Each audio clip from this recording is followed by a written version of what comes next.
Richard Sonnenfeldt is here. He was the chief interpreter for the American prosecution team at the 1945 Nuremberg War Crimes Tribunals. Today, he is one of 7 living witnesses of that trial. He is also the only man still alive who spoke with all the defendants at Nuremberg, including Hermann Göring, Rudolf Hess, and Albert Speer. Today, he is living a peaceful life in the United States with not only the trials as part of his legacy, but also a successful career that followed. He was one of the developers of color television, the engineer who developed computers used in NASA's lunar landings. He was executive vice president of NBC. He wrote about his many lives in an autobiography called Witness to Nuremberg. I am pleased to have him at this table for the first time. Welcome. Thank you very much. Let me take you back. First of all, you were born in Germany. Yes, in 1923 in Berlin. And then left Germany when? 1938, in September 1938, just a few days before Munich. And your parents? My parents stayed in Germany. My brother, who's younger, came with me. We went to school in England. My parents stayed. My father was arrested in connection with Crystal Night, right? Put in a concentration camp, and surprisingly released 5 days later. And then they managed to flee to Sweden and from there to the United States. But my brother and I stayed in England. And then how did you end up in the United States? Well, that's a very long story, but 2 years after I was welcomed as a refugee in England, the British interned me as a German enemy alien when the Germans were 18 miles across the channel from England. Right. And they deported me to Australia, actually on a British troop ship that was torpedoed by a German U-boat, but we made it to Australia. And on Australia, somebody realized that I was a Jew, that it was a mistake to incarcerate me, and I was told that I was to go back to England. I was put on another boat. But that boat, instead of going to England, went to Bombay, India, where I was dumped on the pier. Just dumped on the pier? Dumped on the pier. And now, where was your brother at this time? Oh, he was younger. He was in England. Okay, he stayed in England. The age limit for internment was 16, and I was just over 16.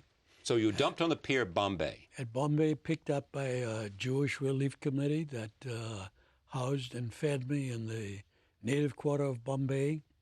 Cut a long story short, I got a job, found a kind and interested American consul who gave me a visa to come to the United States, and I arrived in New York on April the 26th, 1941, and was acclaimed by reporters as a useful adventurer who had been to all 5 continents, had been kicked out of Germany, had been wrongly interned by the British, and I saw my picture in the newspapers. But that's how I got to the United States. And how did you get in the Army? How did I get in the Army? Well, I think the week after Pearl Harbor, I tried to enlist, and I was turned down. Because? Because technically I was still a German. Right. And I was told to wait for the draft, and the draft came along, and in December of 1943, I was drafted. And at that time, everybody thought with my knowledge of German, and you spoke fluent German, obviously. Fluent German, and I was a skilled electrician by that time, thought I'd get some assignment in intelligence, and so I found myself in infantry basic training because the Army needed cannon fodder. And then I was shipped in June. You'd go out and draw fire. Oh, yeah. So that the heavy armor could come in and wipe out wherever the source of the fire. But that didn't please me too much. Right. I landed in Italy, was in the invasion of southern France, and then I volunteered for what was known as armored reconnaissance, a group of light tanks and armored cars whose job it was to draw fire from the enemy, right, and then get out so the infantry and the heavy artillery could take care of them. And I was in the Battle of the Bulge, although I did very little fighting there, conquest of Germany, right, and wound up in Austria in May of 1945. Well, okay, and you were how old then? Well, I was 1945 in July of 1945. I was 22. 22. Yeah. And you have this encounter with Wild Bill Donovan, who later was to be the man who essentially founded the American CIA. Yes. And at that time, he was head of OSS. Correct. OSS being the predecessor to Absolutely. CIA, in charge of sort of spying during World War II. Correct. And he notices you. Well, he came to Salzburg on a mission to interrogate some German resistance fighters and witnesses, and he came without an interpreter. Yeah. And it was known that I spoke German, and somebody said, I was greasing my armored car, somebody said, Sonnenfeldt. He speaks German. Jawohl, jawohl. Anyway, he said, get your butt out from under here. The general needs an interpreter. And I said, what general? And they said, don't ask any questions, just come. And I couldn't clean my Sounds like face the and Army my to me. nose. Yeah. So anyway, General Donovan liked my interpreting and liked me. And he said, how would you like to come with me? And I said to him, where are you based, sir? And he said, in Paris. And I said, I'm coming. I'm your man. You found the right interpreter. I fell into it. It was a pure accident. We'll go to Paris together. Yeah. And so you end up at Nuremberg. Well, in Paris, there was an OSS group Right. which prepared for a trial of the German war criminals. Right. At that time, the location of the trial had not been decided. The defendants were not known. So we were a group in Paris that was investigating war crimes. And I worked out of Paris for a month, but then Nuremberg was decided upon as the location for the trials.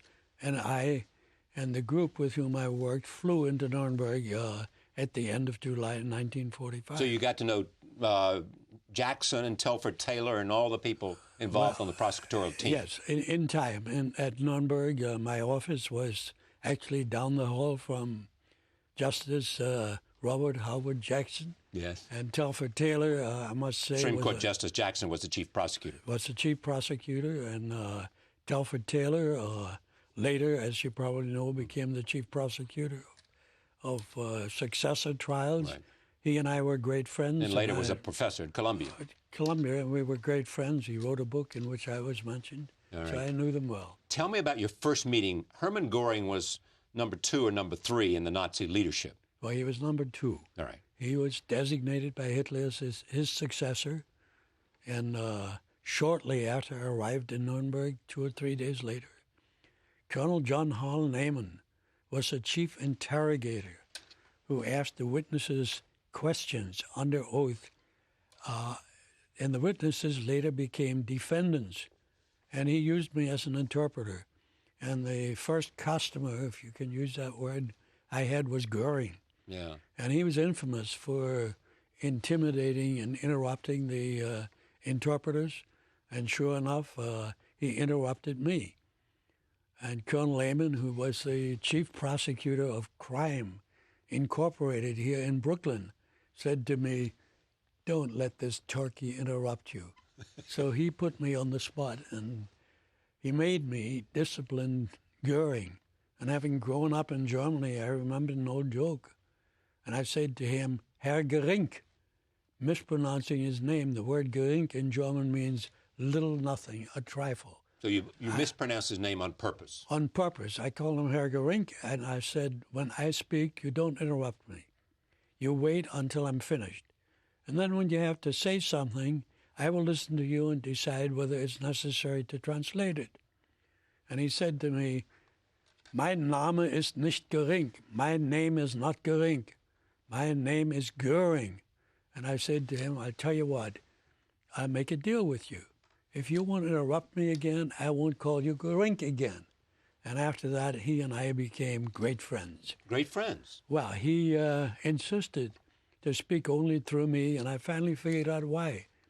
He saw himself certainly as a future chief defendant in these trials.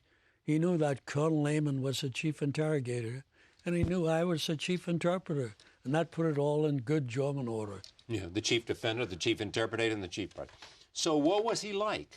What was this man who was so, I mean, he's known for all of the, he signed off on the extermination, the final solution? He was the one who issued Signed the off order. on it. Yes. He was the guy who's head of the German Luftwaffe? He was a man who arrested... Stole art from all over France and worse Europe? than that, early on in 1933, 3 weeks after Hitler was named as the chancellor of a minority government, they used the fire of the Reichstag, the German parliament building, as a pretext. Goering arrested and killed enough of the Nazi opponents to have a majority in the parliament. And they then voted to make Hitler's powers permanent.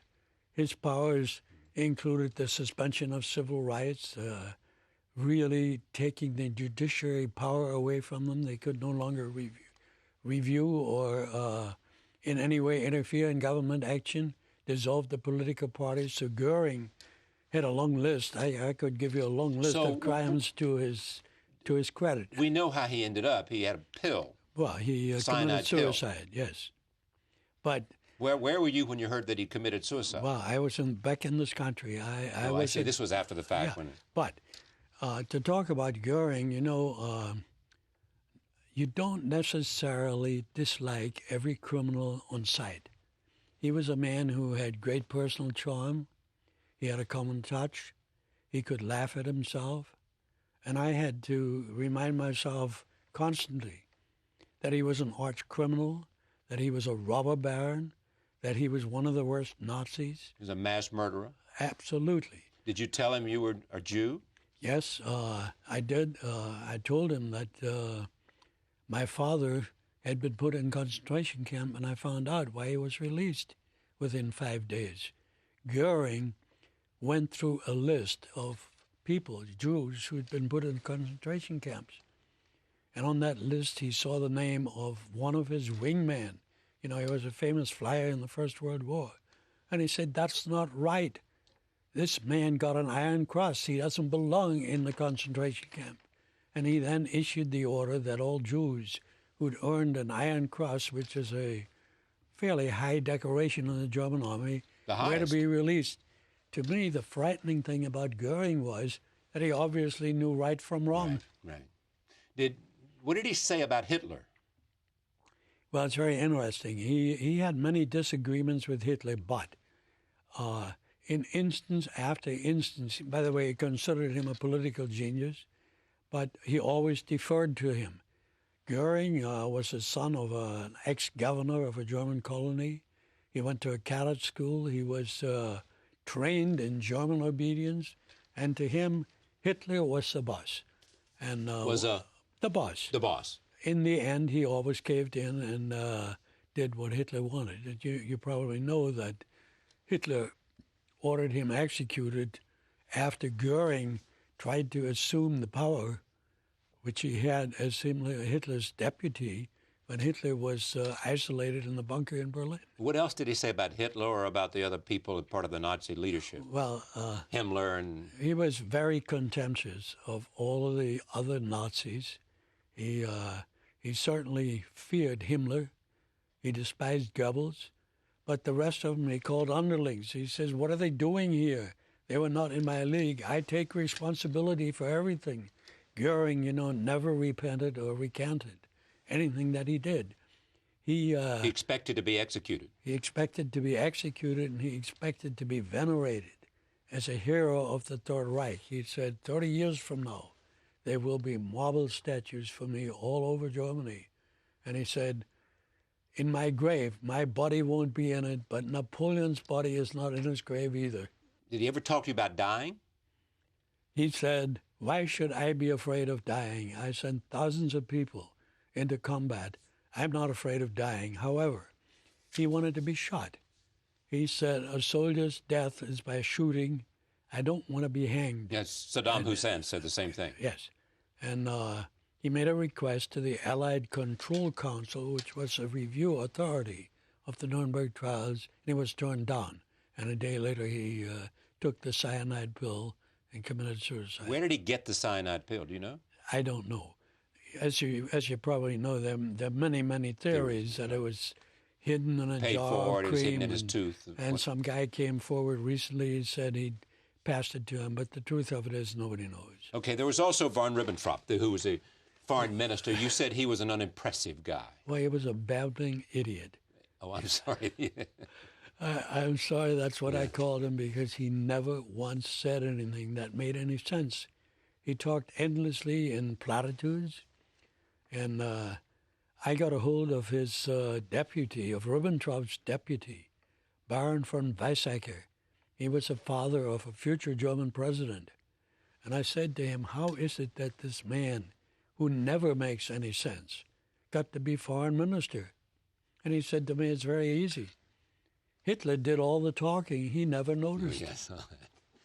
There was also Julius Streicher, who was a leading anti-Semite. Yes. He was a publisher of a newspaper, pornographic newspaper that was anti-Semitic and ascribed to Jews all kinds of heinous deeds, some of which were his own. I used to say about Streicher, I wouldn't touch him, even if I had rubber gloves on my hand. He was the most unappealing, repulsive. And unrepentant. Unrepentant man. Died saying... Unrepentant except in one thing, that during the latter stages of the trial, the battle in Jerusalem was raging. And he said, the Jews are so courageous now, I will join them. So he was also a little crazy. There was also Rudolf Hess, who had fled to England. Attempting to bring peace, he later said. Well, he said bring peace. Negotiate peace. Well, he came to Nuremberg. Right. And he didn't really come to negotiate peace. What he wanted was to stop the war between England and Germany so that Germany would not have to fight a two-front war with the Soviet Union. Right. But I have to say... Did he say Hitler sent him, or he went on his own? Or? No, Hitler did not send him. No. It was extremely embarrassing to Hitler. I know that, but I wonder what he said. Well, he said he went on his own. He was a skilled pilot. Yeah. He flew a twin-engine Messerschmitt into England and parachuted. But I used to call him the original lunatic. He arrived in Nuremberg with hundreds of packages of little bits and scraps of food, which he'd saved during captivity in England, claiming that the British had tried to poison him. And when he arrived in Nuremberg, he claimed to be a total amnesiac. He said he couldn't remember anything, and I caught him once or twice using student slang. But unfortunately, the other people in the group did not know German, so I got no place. But you probably know that he stood up in front of the tribunal when they ordered him to be examined by a group of psychiatrists and made a declaration. He said, I want the honored judges, I want the tribunal to know that my amnesia was nothing but a pretense. From this minute on, my memory will again be useful to the outside world. And he sat down, and that was to avoid examination by psychiatrists, which would have included 3 Soviets. There was also Albert Speer. Well, Albert Speer was in a different category. He did not look like a criminal. He did not speak like a criminal. He was an architect. He was originally an architect. He was Hitler's architect who built many of the gigantic buildings that Hitler wanted.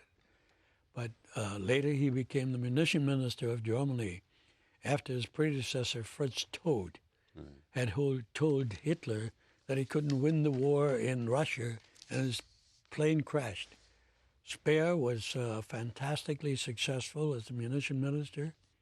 He managed to have German armaments increase despite the total destruction and bombing of German cities. He sat in court. He was one of the last defendants to be heard. He had the advantage of hearing 18 others defend themselves, hearing the prosecutors and hearing the defenders.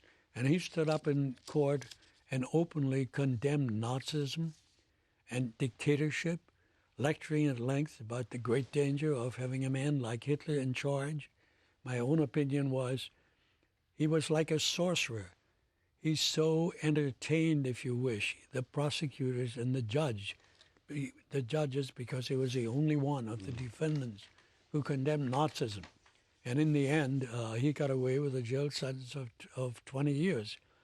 So he was a very clever man. You also met the commandant of Auschwitz. Yes. What did you talk about? I mean, could you, in these conversations, other than following a script, could you say to them, why did you do this? And I mean, have a real conversation that I might have, or someone who didn't have an official capacity. Well, in addition to being the chief interpreter, I was later also named as an interrogator. Right. And in the case of Hus, I was able to sit down with him. This is an Auschwitz commander. He was the Auschwitz commandant. Right. Yeah. I was able to sit down with him, and I remember it as though it were today.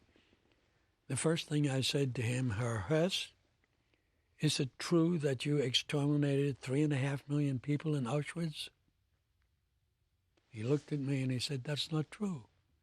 It was only 2.5 million. The rest died from starvation and epidemics. And he told me a story of how he'd once caught part of the SS guard in Auschwitz steal gold that was extracted from the victim's teeth that was to be transported to a vault in the Reichsbank in Berlin. And he said he sent them to a concentration camp for SS men. And I said to him, Herr Hus... They had a concentration camp for SS men. SS men. And Hus said that was much worse in Auschwitz because there we beat them. In Auschwitz, they only killed them, but the SS men they beat. And I said to him, Herr Hus, did it ever occur to you to enrich yourself from the possessions of these inmates? And he said to me, Für was halten Sie mich? What kind of a man do you think I am? Well, he was all for respectability. I'll tell you another story. But he led to the death of 2.5 million people. 2.5 million, he said. The later records indicated it was slightly higher, but what's the difference between 2 million and 2,000,008? Mass murder. And when you think about it, they had to build up a fantastic factory organization, bureaucratic organization, to find those Jews, to collect them, to transport them there, to have them arrive at Auschwitz at the right time, to put them in the gas chambers, to get their bodies out, to burn them, and to be ready for the next day's load. That had to go on day after day, because if you break down the number of 2.5 million and look at the time in which he had to accomplish their death, it was a little over 1.5 years.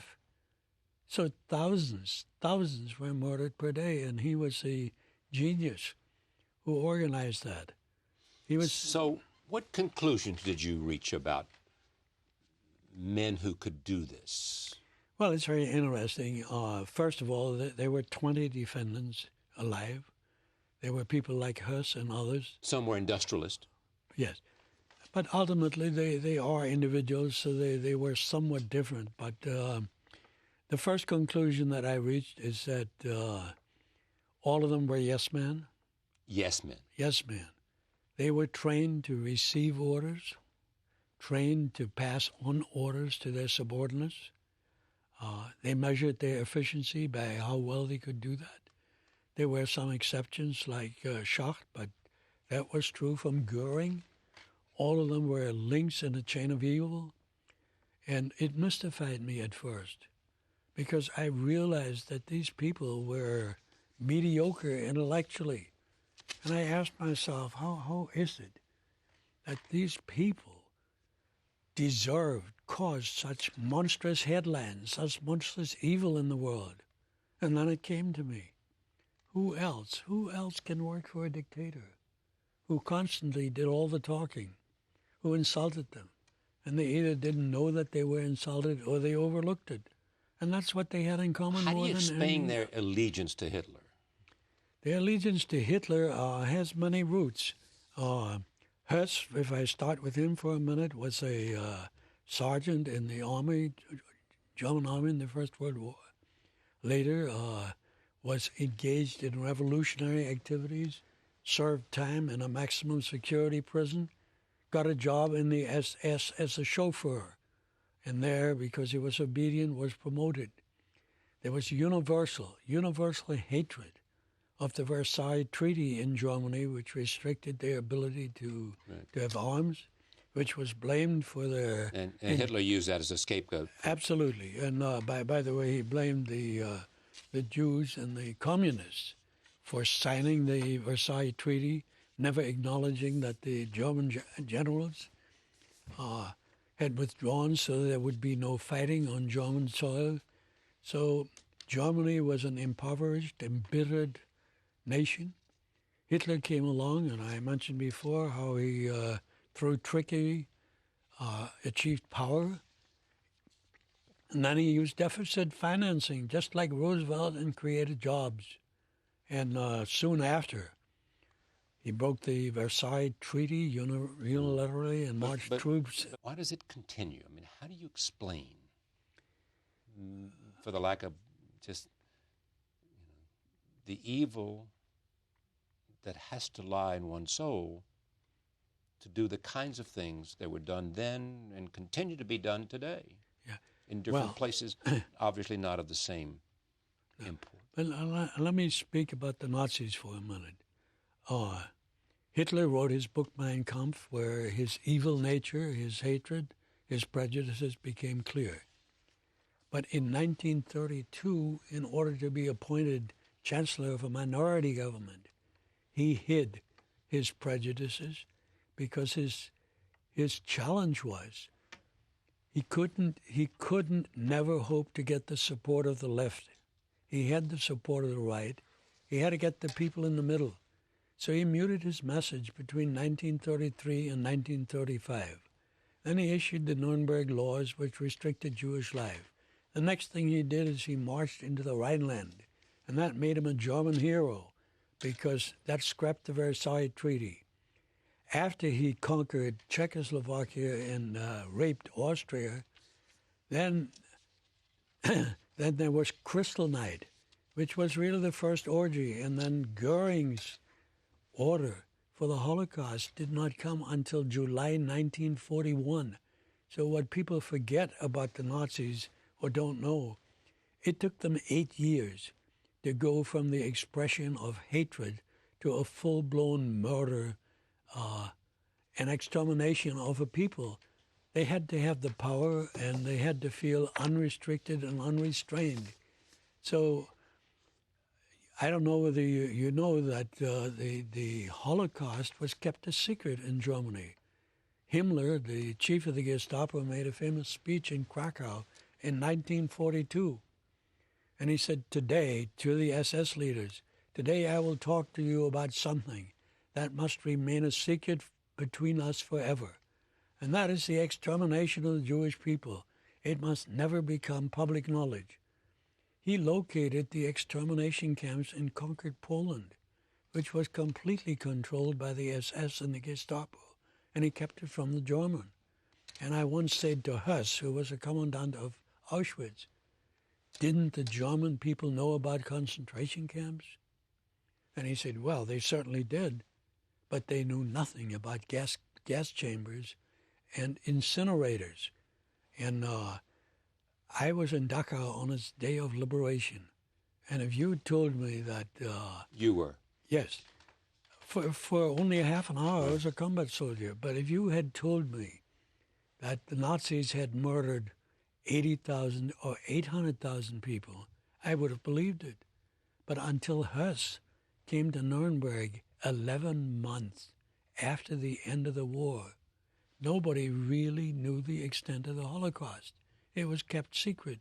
So you had two different tracks. One was a track of power. It took the Nazis 8 years to unleash the Holocaust full-blown. And the other was the secrecy.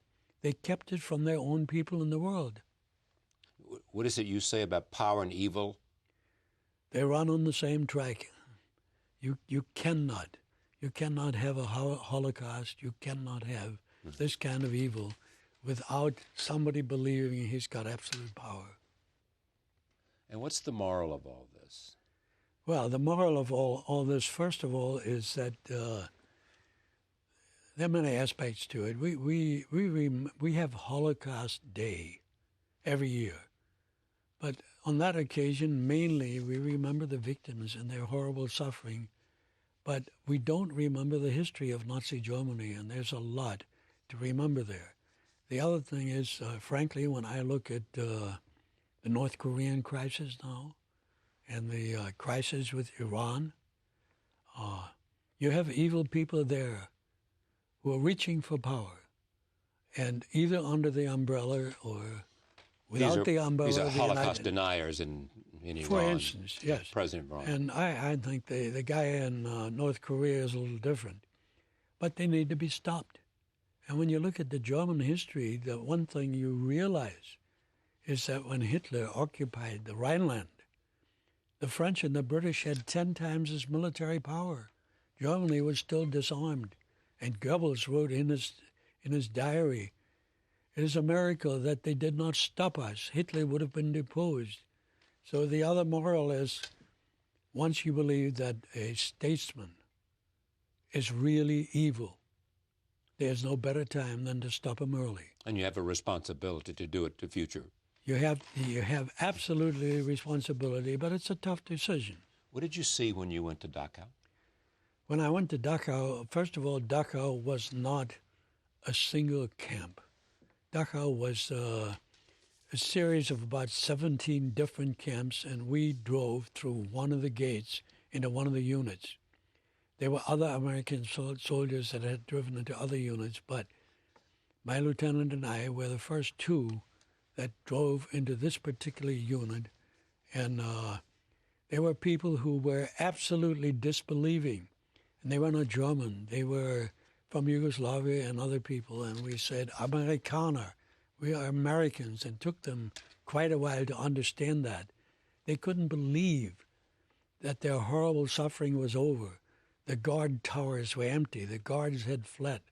And I saw some inmates clubbing one of these huge German shepherds to death that the SS had used to discipline and chase his poor inmates. And I saw mountains of bodies unburied, people who were near death. What is also not known is that several thousand people died in Dachau after they were liberated.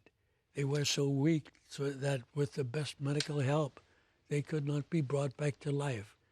I saw all of this horror, and then my lieutenant said, "We got to get back to work." But my own emotion was, how lucky can you be? How lucky can you be?